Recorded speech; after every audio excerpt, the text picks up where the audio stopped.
Hello दोस्तों, welcome to electronic study. एक बार फिर से बहुत बहुत स्वागत है आप सभी का मैथ की इस श्रृंखला में। पिछले कुछ दिनों से यह क्लास बंद कर दी गई थी किसी कारणवश। अब इसे पुनः चालू कर दिया गया है, तो आप लोग आगे से जुड़ें। तो आइए हम आज समझने वाले हैं आयु संबंधी क्वेश्चंस जो कि एग्ज़ाम में पूछे जाते हैं। इस टॉपिक को हम 2 क्लास में कंप्लीट करेंगे और लगभग आयु संबंधी सभी क्वेश्चन जो बनते हैं उनको सॉल्व करने की कोशिश करेंगे। पहला कॉन्सेप्ट हम समझते हैं। यदि मान लीजिए किसी की आयु, जैसे राम और मोहन की आयु हमें दी गई है 20 और 30 वर्ष, तो इनका योग क्या हो जाएगा 50 वर्ष। लेकिन एग्जाम में क्या और इनका अनुपात क्या बनेगा, 20 और 30 को काट लेंगे तो 2:3। लेकिन एग्जाम में जो पूछा जाता है वो क्या होता है, अनुपात दिया होता है और आयु निकालनी पड़ती है। जैसे कि मान लो 2:3 इनका अनुपात पूछा गया है और कुल आयु का योग 50 वर्ष दिया गया है और इनकी आयु पूछी गई है, तो क्या करेंगे, इन अनुपातों को जोड़ेंगे 2 और 3 को, तो मिलेगा 5। और 5 से जो है कुल योग में हम भाग दे देंगे 50 में, तो हमें मिल जाएगा 10। अब 10 का क्या करेंगे, 2 और 3 अनुपात में गुणा कर देंगे तो हमें आयु मिल जाएगी 20 वर्ष और 30 वर्ष, जो कि हमने पहले देखा था। अब कुछ क्वेश्चंस को हम समझते हैं। इनमें से बहुत से क्वेश्चन ऐसे हैं जो एग्ज़ाम में पूछे गए हैं। जैसे देखिए, पिता की आयु पुत्र की आयु की दोगुनी है तथा इनकी आयु का योग 60 वर्ष है, तो पुत्र की आयु ज्ञात कीजिए। अब देखिए, जब दोगुनी है तो एक की आयु 2 होगी और एक की आयु 1 होगी अनुपात में। तो ये वाला क्वेश्चन आपको समझ में आया होगा।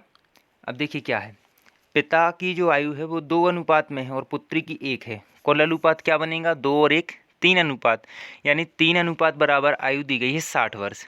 अब 60 में 30 से भाग देंगे तो हमें मिल जाएगा 20। तो 20 क्या है, 1 अनुपात की वैल्यू है। अब पिता की आयु में 20 का गुणा करेंगे यानी 20 गुणे 2, तो मिल जाएगा 40 वर्ष। और पुत्री की आयु है 1 अनुपात में, यानी 20 का 1 में गुणा तो 20 वर्ष।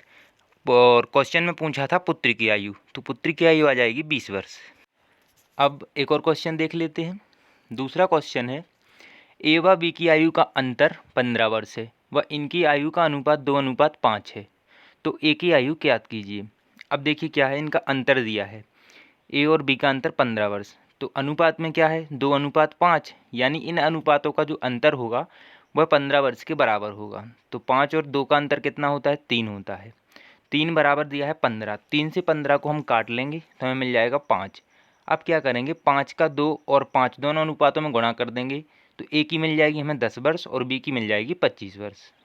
तो ये वाला क्वेश्चन भी आपको क्लियर हुआ होगा।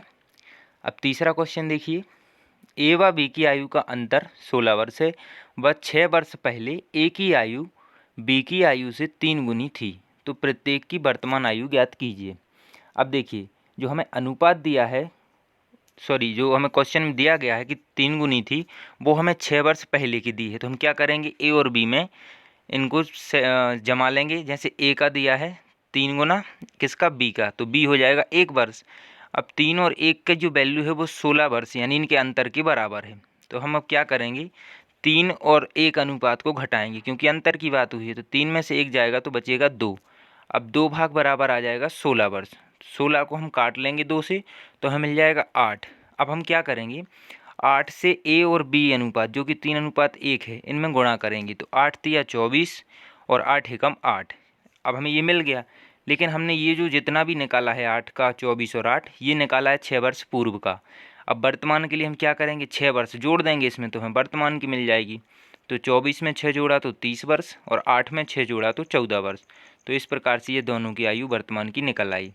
एक और क्वेश्चन देखिए, चौथा, ए बी सी की वर्तमान आयु का योग 90 वर्ष है। 6 वर्ष पूर्व उनकी आयु का अनुपात 1:2:3 था, तो सी की वर्तमान आयु क्या होगी। अब एक बात देखिए, यहाँ पर क्वेश्चन में जो कुल योग दिया है वो दिया है वर्तमान का, और जो अनुपात दिया है वो दिया है हमें कब का, 6 वर्ष पहले का। तो हम इसको क्या करेंगे, सबसे पहले देखिए, 6 वर्ष पहले की आयु के लिए ए अनुपात बी अनुपात सी, यानी 1:2:3 बराबर 90 लिख लेंगे। अब एक बात देखिए, 6 वर्ष पूर्व यानी प्रत्येक की 6-6 वर्ष आयु कम करनी पड़ेगी। तो 3 लोग हैं और तीनों की 6-6 वर्ष आयु कम करेंगे, तो 6 तिया 18, यानी वर्तमान में से यदि 18 घटा दें हम, तो हमें उनकी कुल आयु मिल जाएगी 6 वर्ष पूर्व की। तो 1:2:3 बराबर 90 में से 18 गया तो 72, और 6 से 72 काटा तो मिला 12। ठीक है ना। अब हम क्या करेंगे, 12 प्लस 6, 6 इसलिए करेंगे क्योंकि हमें वर्तमान में आना है और ये जो हमने निकाला है ये 6 वर्ष पहले का निकाला है। तो सभी में हम 6 को जोड़ देंगे। तो 12 और 6 18, 24 और 6 30 और 36 6 42।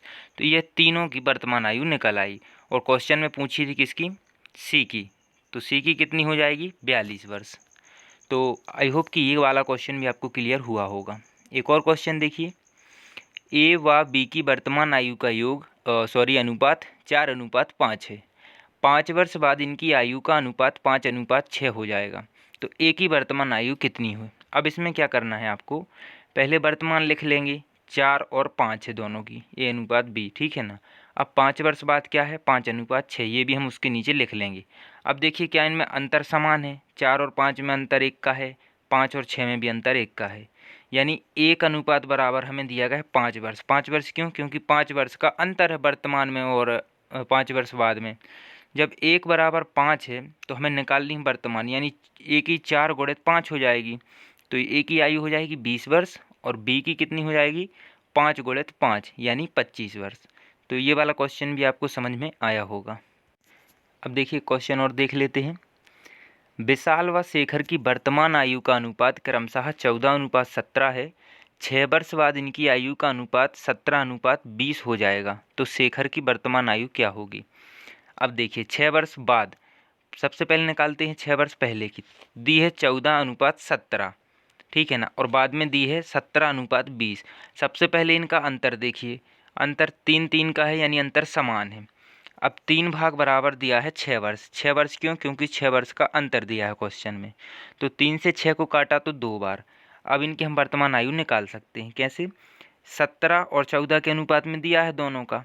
तो हम क्या करेंगे, सुरेश और विशाल दोनों के में 2 का गुणा कर देंगे। तो 17 गुणित 2 34 आ जाएगी और 14 गुणित 2 28 आ जाएगी। तो इस प्रकार से यह दोनों की आयु हो गई वर्तमान की।